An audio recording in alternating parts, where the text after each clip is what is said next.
On June 25, 1991, Slovenia and Croatia declared independence from Yugoslavia, beginning the collapse of a country that had held together for decades after World War II as one of the most unusual states in Europe.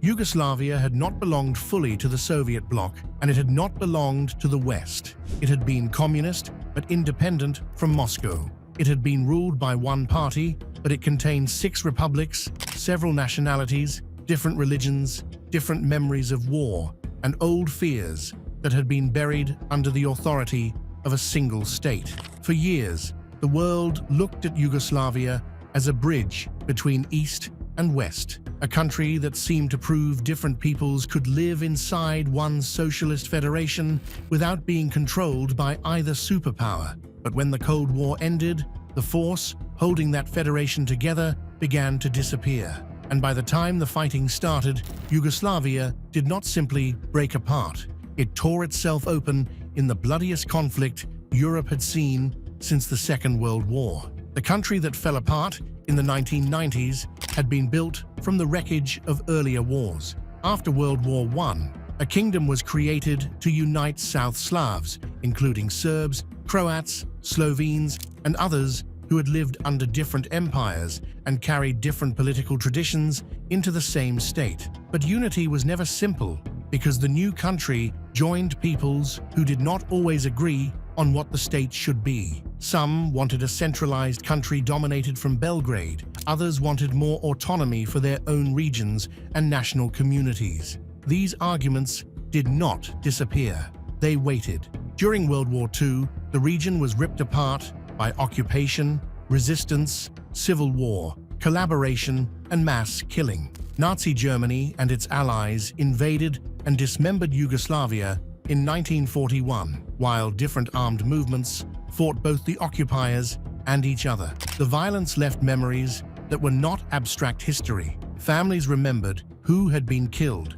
who had collaborated, who had resisted, and who had survived. By the time the war ended, Yugoslavia needed more than a new government. It needed someone powerful enough to force old enemies into the same political structure and make them believe, or at least accept, that the future mattered more than revenge. That person was Josip Broz Tito. Tito emerged from the war as the leader of his partisans, and after 1945, he built socialist Yugoslavia around the idea of brotherhood and unity. The message was simple, because it had to be simple. Serbs, Croats, Slovenes, Bosnian Muslims, Macedonians, Montenegrins, Albanians, and others could not survive by reopening every wound from the past. They had to live inside a new federation where no single national group was supposed to dominate the others. Yugoslavia became a country of 6 republics: Slovenia, Croatia, Bosnia and Herzegovina, Serbia, Montenegro, and Macedonia. Serbia also contained 2 autonomous provinces, Kosovo and Vojvodina, each with its own importance and tensions. Tito's Yugoslavia was communist, but it was never fully obedient to the Soviet Union. In 1948, Tito broke with Stalin, a dangerous decision that could have destroyed him, but instead gave Yugoslavia a special position in the Cold War. The country accepted Western aid, kept its independence from Moscow, and later became a leader in the non-aligned movement, presenting itself as a state that would not simply serve either Washington or the Kremlin. This made Yugoslavia look stronger and more flexible than many other communist states in Eastern Europe. But Yugoslavia's stability rested on a difficult bargain. Tito kept the nationalist question under control by balancing the republics, weakening open nationalism, and using the Communist Party, the security services, and his own personal authority to prevent any one group from pushing too far. The system gave republics some power, especially after the 1974 constitution, which made Yugoslavia more decentralized and gave the republics and provinces greater influence. But the same structure that was meant to keep the country together also made it vulnerable once Tito was gone, because Yugoslavia no longer had one clear center of authority strong enough to settle disputes. Tito died in 1980. At first, The country did not collapse. The flag remained. The army remained. The party remained. The language of brotherhood and unity remained. But the man who had stood above the system was gone, and beneath the surface, the country was entering a decade of debt, unemployment, inflation, political weakness, and rising distrust between republics. The economy, which had once looked more open and successful than those of many other communist countries, began to suffer badly. Ordinary people felt the pressure in daily life. Factories struggled, prices rose, jobs became uncertain. As conditions worsened, leaders in different republics began blaming each other for the crisis. This is where Yugoslavia's old national questions returned with force. In a healthy federation, economic pain might have produced reform. In Yugoslavia, it began producing suspicion. Slovenes and Croats often believed their more prosperous republics were carrying poorer parts of the country. Serbs increasingly believed the federal system had weakened Serbia and divided Serbian national power, especially because many Serbs lived outside Serbia itself, in Croatia and Bosnia. Albanians in Kosovo wanted more rights, and for many, republican status or independence. Each group had its own fears, and political leaders learned that fear could be turned into power. The most important figure in that shift was Slobodan Milosevic. He rose through the Serbian communist leadership in the 1980s and presented himself as the defender of Serbs who felt humiliated or threatened inside Yugoslavia. Kosovo became central to his rise. The province had deep symbolic meaning for Serbs, but by the late 20th century, it had an Albanian majority that demanded greater political rights. Serbian resentment over Kosovo became a powerful political weapon, and Milosevic used it to build support far beyond normal party politics. He spoke the language of Serbian victimhood and Serbian revival, and as he gained power, the balance inside Yugoslavia began to change. Milosevic's rise alarmed other republics because it looked as if Serbia was trying to dominate the federation. In the late 1980s, Serbia reduced the autonomy of Kosovo and Vojvodina, giving Milosevic more influence inside Yugoslavia's federal structures. To his supporters, this was Serbia finally standing up for itself. To leaders in Slovenia and Croatia, it looked like the beginning of a centralized Yugoslavia controlled from Belgrade. The old bargain was breaking. The more Milosevic claimed to defend Serbs, the more other republics feared Serbian domination. The more those republics moved away, the more Serbs outside Serbia feared being abandoned in new states where they might become minorities. Then, communism began collapsing across Eastern Europe. In 1989, communist governments fell across the region, and the old ideological glue that had held Yugoslavia together weakened even further. Multi-party elections followed in several republics, and nationalism moved from the edges of politics into the center. Slovenia chose leaders who wanted more independence.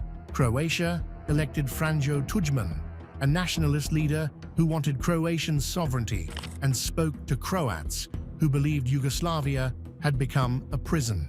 In Serbia, Milosevic held power through a mix of socialism, nationalism, media control, and mass mobilization. The Communist Party of Yugoslavia, once the one institution that could speak for the whole country, fractured along republican lines.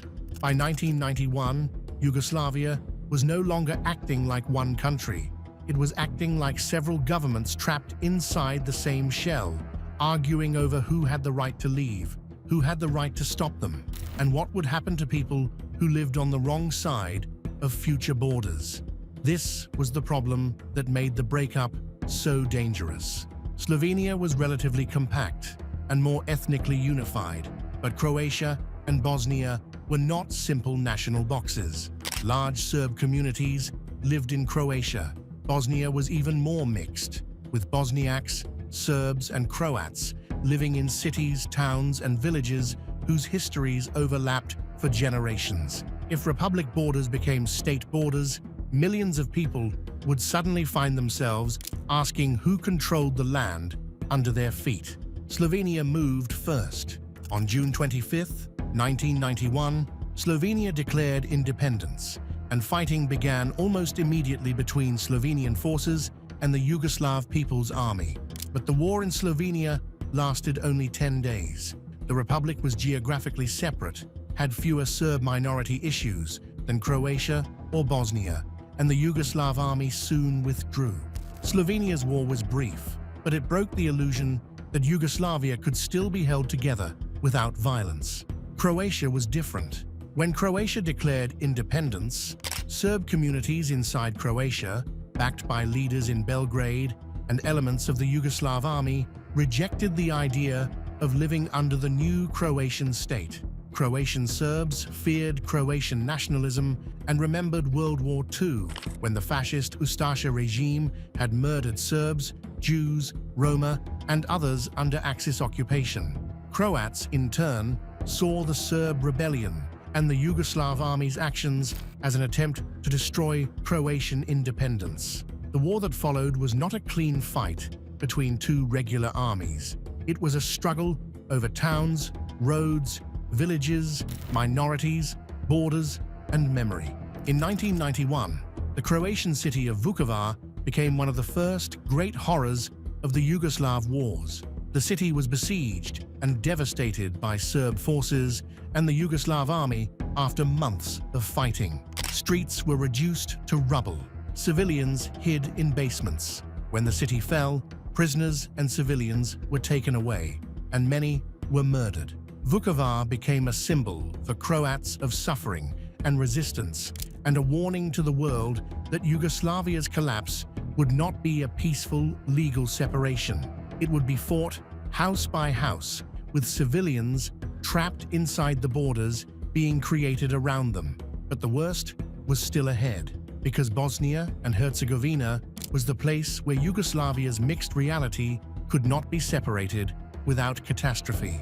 Bosnia was home to Bosniaks, Serbs, and Croats, with communities deeply interwoven across the republic. When Bosnia held an independence referendum in 1992, many Bosnian Serbs boycotted it and rejected the result. Bosnian Serb leaders, supported by Serbia and backed by much of the former Yugoslav army's weaponry, moved to carve out territories that would not remain inside an independent Bosnia. The war that followed became the most brutal stage of Yugoslavia's collapse. Sarajevo, the Bosnian capital, became the symbol of that brutality. Once known for its mixture of cultures and for hosting the 1984 Winter Olympics, the city was surrounded by Bosnian Serb forces and placed under siege. For years, civilians lived under shelling and sniper fire. Streets became death zones. People ran across intersections to get water, bread, or firewood, knowing a sniper in the hills might be watching. Apartment blocks, markets, hospitals, and public spaces became targets in a war where the line between soldier and civilian was deliberately blurred. The siege of Sarajevo showed Europe that the end of the Cold War had not brought permanent peace. It had brought a European capital under medieval conditions with modern weapons. Across Bosnia, the violence became even more systematic. The phrase ethnic cleansing entered global vocabulary as forces drove people from towns and villages to create territories controlled by one national group. Homes were burned, mosques and churches were destroyed, camps were created, civilians were deported, abused, raped, and killed. The purpose was not only to defeat enemy soldiers, it was to change the human map, to make mixed communities impossible by terrorizing people into leaving or by killing those who remained. The war was fought over territory, but territory meant people, identity, and memory. The outside world struggled to respond. European governments recognized the new states, but could not stop the killing. The United Nations sent peacekeepers and declared safe areas, but the peacekeepers were often too lightly armed and restricted by mandates that did not match the violence on the ground. Aid convoys entered, diplomats negotiated, ceasefires were announced and broken. The war continued, while Europe and the United States debated how far they were willing to go to stop it. The failure became impossible to ignore in July 1995 at Srebrenica. The town had been declared a UN safe area and was crowded with Bosniak civilians who believed or hoped that international protection meant survival. When Bosnian Serb forces under Ratko Mladic overran the enclave, thousands of Bosniak men and boys were separated from women, children, and the elderly. In the days that followed, more than 8,000 were murdered. Srebrenica became the worst massacre in Europe since World War II and was later judged to be genocide by international courts. It was the darkest proof that the international community's promises had failed and that the breakup of Yugoslavia had become more than a civil war. It had become a moral catastrophe at the center of Europe. That same year, the war began moving toward its end. Croatian forces launched major offensives that retook Serb-held territory in Croatia, including Operation Storm in August 1995, which defeated the Croatian Serb statelet, but also caused a mass flight of Serb civilians. In Bosnia, NATO airstrikes against Bosnian Serb positions, combined with battlefield changes and diplomatic pressure, helped push the sides toward negotiations. The United States hosted peace talks in Dayton, Ohio, where leaders agreed to a settlement that ended the Bosnian War. The Dayton Agreement stopped the fighting in Bosnia, but it did not truly heal the country. Bosnia and Herzegovina survived as one state, but it was divided into complex political structures that reflected the war's ethnic divisions. The peace prevented more killing, yet it also froze many of the divisions the war had created. Families returned to ruined homes or never returned at all. Mass graves were opened. Missing people were searched for. War criminals were hunted, denied, defended, arrested, tried, and remembered differently, depending on which community was telling the story. Yugoslavia's collapse did not end with Bosnia.